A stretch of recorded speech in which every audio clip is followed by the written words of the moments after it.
మీకు అరబ్ దేశాల్లో ఈ ఈ టైంలో రంజాన్ మాసంలో ఏ ట్రాఫిక్ ఉల్లంఘనలో లేకపోతే కనుక చిన్నపాటి తప్పులు చేసి దొరికినటువంటి సందర్భంలో, అంటే ముస్లింలు కానటువంటి వాళ్ళు దొరికినటువంటి సందర్భంలో విడుదల చేస్తూ రంజాన్ మాసం కాబట్టి నిన్ను వదిలేసాం, అల్లా కృతజ్ఞత చెప్పుకోపో అని చెప్తారు. అంటే భగవంతుడి పట్ల వాళ్ళకున్న కమిట్మెంటు ఆ స్థాయిలో ఉంటుంది.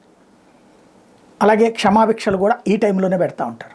తద్వారా ఇదిగో నీకు అల్లా క్షమాభిక్ష పెట్టాడు, నువ్వు వెళ్ళి బాగా బతుకు, అల్లా కృతజ్ఞతలు చెప్పుకో అని చెప్తారు. అంటే వాళ్ళు ఆ మతాన్ని అంత కమిటెడ్గా ఫీల్ అవుతారు.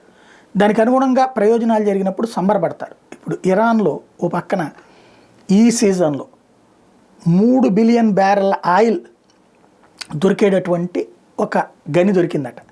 3 బిలియన్ బ్యారెల్స్ అంటే దాదాపుగా $200 బిలియన్ ఆదాయం ఖర్చులన్నీ పోను వచ్చేటటువంటి పరిస్థితి.